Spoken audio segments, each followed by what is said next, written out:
Welcome back, Patrick. So tell us more. Okay.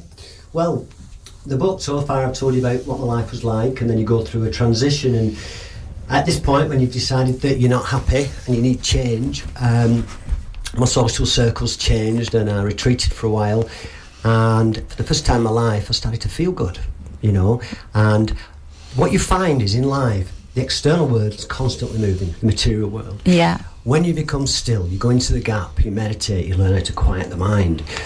If you have a problem externally, it might sound a bit unrealistic, but I can only tell you from my experience. From your own experience. Yeah, that when you meditate, if you become still, the problem, everything's moving externally. So if you stay still, the problem will change. It could get worse, but usually it'll move away or dissolve completely.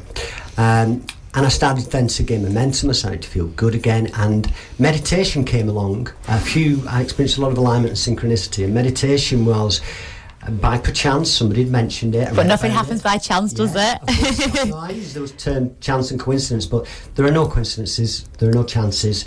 You simply, once you make the transition from wanting something or believing it to knowing it, to having faith, then things just come at you faster. I say in my book that if you allow it, the universe can operate at the speed of light. Yeah, wow, I love that. Once you start manifesting and generating positive thoughts and throwing your desires out to the universe rather than focusing on everything you don't want, like a young child, if a child wants to climb a tree, it looks at the tree, thinks, I want to climb it, and it goes and climbs it. Yeah. What we do as adults, because of bad conditioning and programming, the way we've been brought up, we'll think of 100 reasons why not to climb the tree. We'll think of 100 things that could go wrong and talk ourselves out of doing nearly everything. You mean like our left brain, our logical brain kicks in? Yeah. Instead of the right side of the brain, the creative artist side, experiences emotions, which women, by the way, usually are much more in tune with than men because of our conditioning and programming. But the left side of the brain, you start to have negative thought patterns, and we think of all the things that can go wrong instead of thinking all the things that can go right. And so before we climb that tree, we'll think, well, what if I fall? I might hurt myself. Oh, what will people think? Maybe someone will see my skirt. You'll think of 100, and I'll wear a dress sometimes. Yeah. But, well, you're wearing one now. Yeah, the listeners can't see, he looks gorgeous in his frock, gorgeous in his high heels and his lipstick. But when you start to change that process, which can be done, you can break it down, go quiet the mind with meditation. Life becomes joyful and blissful, because what you do then is when you have an inspired thought, when you're enthusiastic, when you feel something that makes you feel good, rather than thinking negatively, you start to follow it. You follow your dharma, which is your I love that, because you talked about path of least resistance to me the other day, and I love that. Absolutely. I thought I had this sussed a few years ago, but I didn't, because what the path of least resistance, harmony, working in harmony and operating within natural law really means is you don't define how the universe is going to deliver something to you. You have inspired thought, and you just trust and know that things will arrive. And we talked about this earlier, and you can think, I'd love to have £1 million, and the only two ways it can come is I'm going to win it perhaps on the lottery, or I can think of another way. But just have a desire, and you'll find that these things will start, the synchronicities will come all the time. My next book, incidentally, is called Moving Forward, Learning How to Glide. Oh, I love that. The term to glide is when you're powered, you jet propelled forward just by getting the correct equilibrium and balance of your surroundings, and you propel yourself forward naturally in harmony with natural law, and you can do that in life. You can glide through life. It's a real thing. It can happen. It's effortless. Anything that you're applying effort to, it doesn't mean if you're inspired and you're loving what you do, it may require hard work. I wouldn't call it work. It may require, when you're passionate about something, effort. Yeah, when you're passionate about something, it's joyous, irrelevant of, you might be doing it for 12 hours a day, but you're loving what you do. Yeah. When something meets resistance, when you applying a lot of effort to a situation, imagine that you're swimming up and down a stream. If you're swimming up a stream, you can spend a lot of energy, and you can actually stay stationary, not moving up the stream at all because of the current. When you start to operate within natural law and you become harmonious and you start emitting peace and love and helping the people that surround you and start to feel good, you're swimming downstream, so you spend no energy. You can just scull, you can lie still, and you're going at 20 miles an hour. And this analogy, you can apply this to your daily life with the people that surround you. You can learn how to glide. Love that. Oh, that's when do you when I know. I mean, obviously, I've just got a copy of Patrick's amazing book. I'm so excited. From Pills to Peace: My Journey into Meditation, which we both agreed, haven't we? We're going to read each other's books this weekend, so that we're fully up to speed on our journeys, and then we're going to co-create and collaborate, aren't we, to get our messages out into the world. I'm on book 3 now, possibly book 4 in note form, and I've only just got the first one into print, so it's been a tough journey, because I've sort of been winging it. I didn't know what I was doing, and I've just had to fumble my way through. But the second one should be a much smoother process, because I now know how this machine works. Yeah, you've learned along the way. Yes, and exactly. 7 books, I mean, that's incredible. And interestingly, it's 7 books, because when I had my experience, I went through 7 dimensions, so I find it fascinating that you're writing 7 books. 7 books, yeah. Yes. And we start off, the stages you have to go through to lift human consciousness, to create world peace. And the first one is acceptance. You have to look around and accept what is and surrender to it. So it's becoming very honest and realising that we are responsible for the world that we live in. Yeah, right? yeah. Nobody else, no blame. Blame doesn't exist. Yeah. We're responsible. And if it's not direct action, it's a response to a negative action we've done. Yeah. See, it's the second step then is you learn how to quiet the mind, because that is the basis. It gives you the platform you need to then choose your direction and move forward in harmony. So you need to become peaceful and remove all the negative emotions and stuff, which takes a bit of work, but it's there. And then we can start to look at doing things on a global scale, when we live consciously and evolve as a species, because this species at the minute, we're human beings, we're in this spacesuit for a limited time, and we are only unlocked a fraction of our capability. We are capable of so much more, but we don't know that yet. And once people start to understand what we're really capable of, we can end all the problems in the world, can end very quickly, and we can move forward in harmony, in peace. Well, I guess at some level, because of the way the world's been at, they've not wanted this.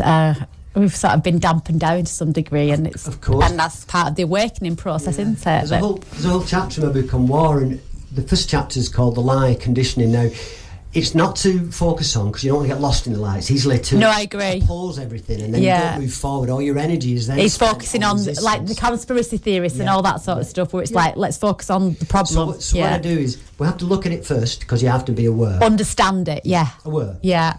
But then, the other 3/4 of the book, we're moving in a positive direction and towards people. The first thing you have to do is look at it, and there's a chapter in there on war, and not my favourite topic, and it was difficult to write about, but you'd have to take a very harsh look at the world we live in. War, for example, it has become normal now for computer games for children. Oh, I know. Where we're murdering zombies, or we're actually building a civilization, perhaps.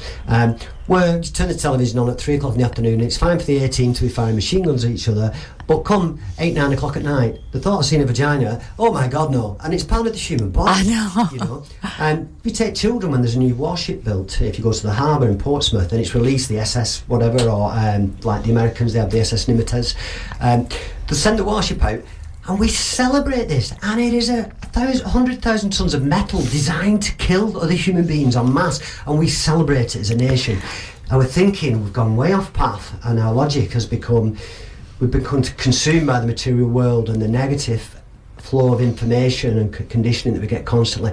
And we need to step back and take another look at what's happening, because war's become acceptable, and war is not acceptable. War is insanity personified, no exception. Yeah, because ultimately at a soul level we're all the same.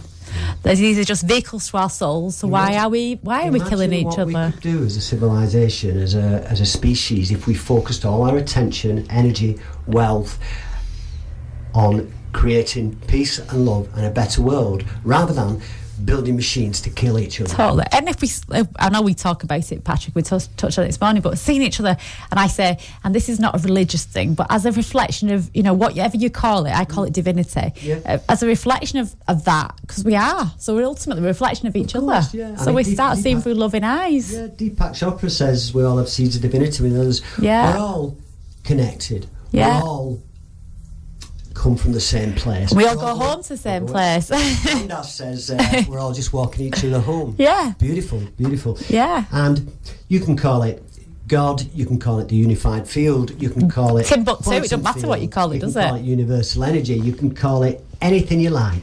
And I think all the religions that I've come across in my time, at source, all have the correct motivation. Totally. They're all based on peace and love. Yeah. They all get twisted and warped and corrupted by man. By man, totally. But in essence, most religions start with a divine being or an avatar that visits this planet, and there's been many, and they're spreading a message of peace and love. Peace and love, completely. And that we're all the same, we're all one, and we're all connected. Of course, yeah. So, like, for example, maybe in the future there'll be positive princess from Planet Positivity who's come to deliver this message. Course. As there's McBride Midnight from wherever planet, When it's you're the peaceful same. inside and you look with the right eyes, you'll start to see this message everywhere. You'll see, when you develop inner peace, you start to become very aware of other people's energies, not just your own, other people's, and you'll start to see people that are shining. Well, you're going to come and do some meditation with us, aren't you, Patrick? I would absolutely.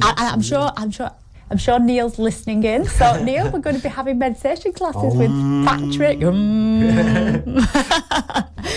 So, Patrick, honestly, we're going to have you back on anyway. So we've got 4 minutes. So what do you want to get across to our listeners before you? If I could just mention, I'm not going to do specific dates and times, but just let you know that some of the things I've got coming up, I'm trying to expand in every direction, pervade into society, and I think on next Thursday I'm teaching a group of foster parents, quite a large group of foster parents because they're quite stressed, and the basics of meditation. I'm also involved with some retreats. I've got one coming up shortly, which is 3 or 4 days in the lakes. When's that? When is it? Not next weekend, the weekend after. Oh, is it? Is that Father's Day weekend? Yes. Ah, all right. Mm-hmm. Yes. And I've been asked I'm doing a festival in August, which is called Following the Joy, I think it's called. Oh, that sounds amazing. Where's that going to be at? It's in a forest in the Lake District, and there is I think it's usually, this year's the second year I've been running it, there'll be 100 to 150 people. It's a very small festival, but it's beautiful, everybody camps out, and the whole focus of that weekend is people sharing healing, meditation. Oh, but it's a beautiful dance, weekend. Is that a weekend, is it that? Yeah, it's a full weekend. And that's in August? Yes. Oh, we'll have to maybe get that one in the diary. Yeah. So, lots of exciting things coming up. But at this point, I know we've not got long left now. No, we've got 3 minutes, so you've got time. I'd encourage anybody, now you have to understand, I've never done anything. Since I went through the shift, nothing I do is financially motivated. Sometimes, most times when people do that, the finance figures itself out, because why I'm still here, how I've got this far, I don't know, but I'm still here, Yeah, got a big purpose. I've had help from people as well, which I'm very grateful for. But the book, if you read it, you'll relate to it, because whether you've gone through the shift, whether you want to learn how to meditate, want some instructional technique, or whether you're just miserable at home and you're struggling and you're suffering, the book will pick you up at whatever part of the journey you're on and take you through the process and talk you through it. And if nothing else, it will reassure you that it's okay not to be okay. That when you realise this, it's the start of your journey. Yeah, it changes things, doesn't it? Yeah.